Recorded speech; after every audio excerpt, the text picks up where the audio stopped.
2023 оны 9-р сарын 4-ний өдөр. Хойд Дакота мужийн Майно тэмээх жижиг хот. 51 настай Стив Райли 13 жил үерхэж байгаа хамтран амьдрагч найз охин 48 настай Инатаага бас хөрш амьдардаг хоёр найзуудтайгаа хотынхоо онгоцны буудлын дээр Ирландаас ирж байгаа нэгэн хуульчийг тосгоор хүрэлцэн ирээд байлаа. Онгоцны буудлын дээр ирсэн даруй Стивийн дотор эвгүүрхэж, бөөлжиж, шингэн алдаж эхлэн удалгүй хөл дээрээч тогтож чадахгүй болдог.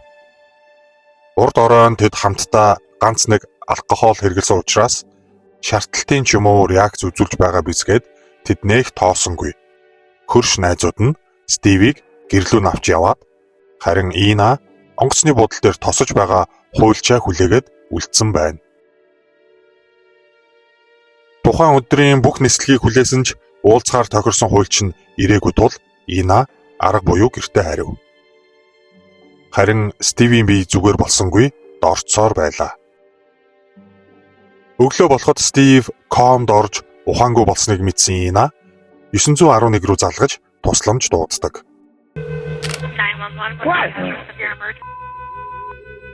My husband's really sick. He got heat stroke yesterday and now he's not waking up. And come on, wake up. He won't talk to me anymore. He won't look at me. He won't open his eyes. Okay, I've got help on the way. Just keep an eye on his breathing, and if anything changes with his breathing, tell me immediately. За ингээд дуудлагын дагуу цагдаа нар болон түргэн тусламж очсон байна. Not responding. He's on the crack of the bed right there. She tried to sit him up and fell off the bed. Маш замбраагүй битүү тамхины утаа тортог болсон бохир өрөөнүүд дотор явсаар ухаангүй байгаа Стивийг түргэн тусламжийнхан авч явлаа. Эмнэлэгт бүх шаардлагатай арга хэмжээг авсан хэдий ч харамсалтай нь Стив хэтэрхий ороцсон байв. Тэрээр ухаан орохгүй байсаар нас баржээ. Энэ гонигтай мэдээг хамтран амьдрагч Инад дуулгахын хажуугаар Стивийн үхлийн шалтгааныг олж тогтоохоор цагдаагийнхан тэдний дахин очицгов. Учир нь эмнэлгийн дүгнэлтээр Стив ямар нэгэн алкогол хэрэглэснээс эсвэл халуунд нарссан ч юм уу өөр бусад шалтгаанаас болж нас бараагүй, харин химийн бодис ууснаас болж нас барсан хариуг эмнэлгээс өгсөн тул ийхүү цагдаа нар Ина дээр ирээд байгаа нь энэ юм.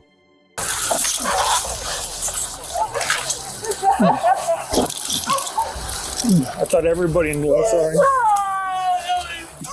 Don't tell me anything. Oh my God! I guess the son is on his way here. Okay. Apparently the son is on the way here. So. His son better. Do you know the son? You know the son? Yeah. You what?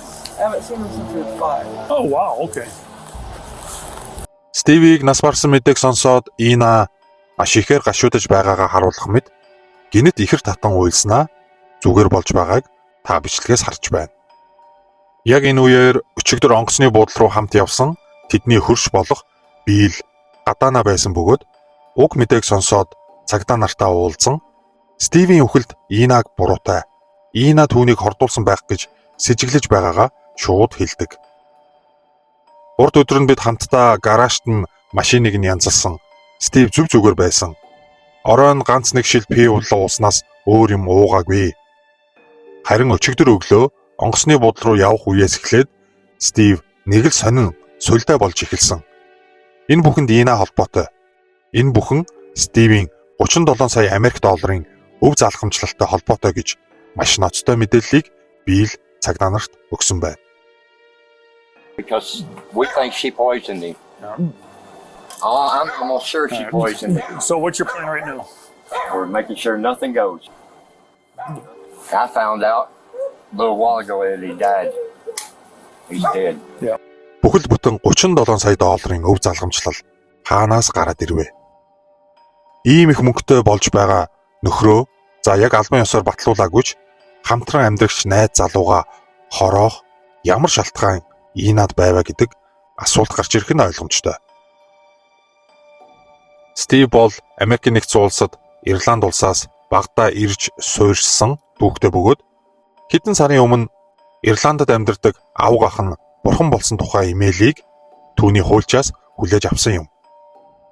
Хамгийн гол нь авга ах нь түүнд өөрийн бүх эд хөрөнгө болох том mansion house, үл хөдлөхүүд, эртний үнэт эдлүүд, хадгаламж гээд нийт $37 сая түүнд өвлүүлэн үлдээхээр гэрээсэлсэн байна. Үүний дагуу талигаач авга ахынх нь хуульч тэдэнтэй уулзгаар тохиролцсон бүх бичиг баримт дээр гарын үсэг зурулахаар Ирландаас ирэх байсан бөгөөд Стив Ина хоёр хөршүүдийнхээ хамтаар онгоцны буудал явсан шалтгаан нь энэ байжээ. Гэхдээ хуульч ирээгүй ба саятан болохоос хэдхэн цагийн өмнө Стивийн бие муудаж улмаар нас барсан билээ. Хөршүүд болон Стивийн тусдаа амьдардаг хүүгээс мэдүүлэг авсан бөгөөд бүгд Инагийн талаар тааламжгүй сэтгэгдэлтэй байдгаа хэлцгээж байв. Үүнээс гадна хөрш Билигийн эхнэр хэлэхдээ Ина Стив хоёр үе их маргалдаж хэрэлддэг байсан. Нэг удаа тэгж хэрэлдснийхээ дараа Ина надаа их л уурлаж шаардлагасан байдалтайгаар Стивийн уух юмд антифриз хийж уулгаад хадан гэрлүүн явуулсан ч яадаг юм гэж хэлж байсан хэмээн ноцтой зүйл мэдээлдэг. Учир нь эмнэлгийн дүгнэлтээр Стивийн биенээс ethylene glycol гэдэг бодис ихээр илэрсэн. Энэ бодис нь ахуйн хэрэглээнд түгээмэл байдаг, автомашинд хит халах, хөрхөөс сэргийлж ашигладаг антифриз гэдэг химийн бүтээгдэхүүний гол орцсон юм. Нэг ёсондоо антифризийг хаанаас л бол хаанаас олж авах боломжтой. Гол нь чихэрлэг амттай ямар нэгэн хурц эвгүй үнэр байдаггүй учраас хүүхдээс заавал хол байлгадаг.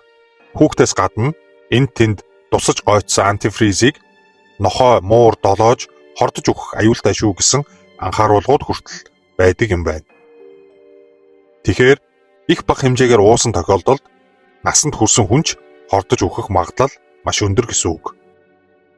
За ингээд Стивийн үхэл нь хүн амны хэрэг болж хувиран хамгийн гол сэжигтнэр хамтран амьдрагч Ина сэжиглэгдэн баривчлагдаж байцаалтанд оржээ. Please lock up my house. Yeah, we'll lock up the house for you. I'll give you the keys. Yeah, we'll lock your house up for you. Is there anything you need? Yes. Why me? So right. Who? So you get that after that and all that. So now you good. I've never done anything. I haven't done anything. Right. Not ever. We'll let you smoke a cigarette. Байцаалтын үеэр Ина өөрийнх нь эсрэг таагүй зүйл ярьсан хүн болгоныг угийн худалч, хулгайч, архичин хүмүүс гэж хэлж байснаас гадна түүний биеийн хилэмж нь тогтворгүй, нүд нь харц мөргөлтгөөс үргэлж зайлсхийх, биенийхээ эн тэнд шаардлагагүй маажих, хэмээн гацаж бодож хариулж байлаа. Үүнээс гадна Стивийг тухайн өдөр онгоцны буудал явхаасаа өмнө өглөө эрт босож 5 цагаас эхлээд машина засаж байна гэд гадаа хайрцагаар пив уусан. Бас өөрийнхөө байнга уудаг ice tea буюу чихэртэй хар цайгаа уусан байсан гэж Инагийн хэлснийг мөрдөгчд маш анхааралтай сонссон юм. Учир нь чихэртэй хар цай нь өнгө болон амтны хувьд антифризийг хийж хойлох хамгийн тохиромжтой ундаа бөгөөд хинч үүнийг сэжиглэхгүй ууж хордох боломжтой. Гол нь мөрдөгчд Стивийн чихэртэй хар цайнд антифриз хийж хордуулсан савтай цайны болон антифризийн сав тэднийхээс олсон байсан юм. Ина сүүл рүүгээ асуулт баталгаануудад ороогдож бухимдан би буруугүй гэж орилж хашгиран өмгөөлөгчгүйгээр юм ярихгүй гэснээр байцаалт дуусчээ. I don't know what happened. I wasn't there. I wish I was there. I wish I was with him every second of the day that day. I wish I watched every single... But I'm not his goddamn mom. You asked for a lawyer, Ina, so we're just going to end this now. Okay, I'm not going to talk anymore. All right? You guys are so unbelievable.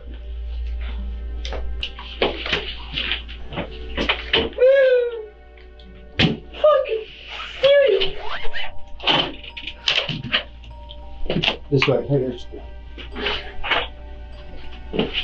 Here, I'll walk. 6 сарын дараа Инагийн шүүх хурал болсон бөгөөд 10 гаруй жил хамтран амьдарсан Стивийг шунхайн сэтлэр санаатаагаар хордуулж 1-р зэрэглэлийн аллах үйлдсэн тул шүүхээс түүнд 2050 онд давж заалдах эрхтэйгээр бүх насаараа хоригдох ял өгчээ.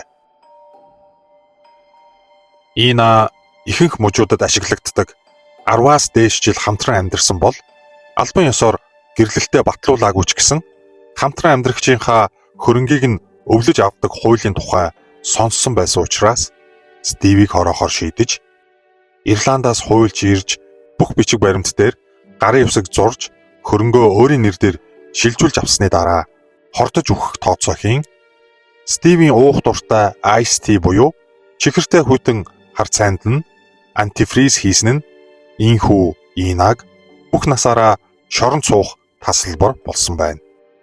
Нэг ёсондоо тэр их мөнгө $37 сая ганцаараа авах гэсэн асар их шунал, атгах санаа гэмт хэргийн сэтэл болжээ. Энэ хэргийн хамгийн харамсалтай нь бас хамгийн инээдтэй ч гэх үү хорчоонтой зүйл нь $37 сая Америк доллартай тэнцэх өв хөрөнгийг үлдээсэн ямар ч хүн байгаагүй.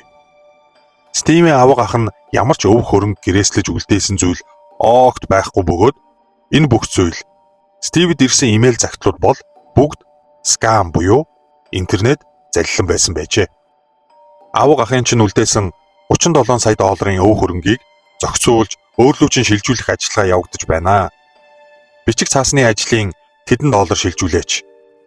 Баталгаа шуудангийн мөнгө, нотариотын зардал, ийм тийм юмны зардал гэх мэтэр хэдэн сарын турш олон давтамжтайгаар 50, 100, 200, $300 энэ данс руу шилжүүл гэдэг байсан бөгөөд $37 сая болно гэж баярлаж дээр нь хууртагдсан Стив интернет залиланд мөнгө алдаж байгаагаа огт мэдэхгүй яаж ийж байгаад мөнгө олоод шилжүүлчихдэг. Нөгөөдүүл нь эцэстээ Ирландаас очлоо. Нислэгийн билетний мөнгө шилжүүлгээд сүүлчийн мөнгөө залилж авсан ба онгоцны буудлаас тосож аваарай гэсэн сүүлчийн имэйл нь хөөрхий Стивийг Инагийн шунлын шулам руу түлхэж сүүлийн замд нь үдэж өгчээ. Үнэхээр харамсалтай хэрэг. Өнөөдөр хүн болгон скам, интернет залилангийн талаар мэдлэг мэдээлэлтэй байхгүй бол дараагийн хохирогч нь хинч байж магадгүй юм. Бичлэг маань таалагдсан гэдэгт итгэлтэй байна. Тогтмол үздэг дагагчдаа үргэлж баярлаж талархдаг шүү. Хэрв та манай сувгийг subscribe дараагүй үзэж байгаа бол яг одоо дараарай. Уг хэргийн талаарх санал бодлоо комент хэсэгт чөлөөтэй бичгийг хүсье. Дараагийн бичлэгээр уулзтлаа. Түр баяртай.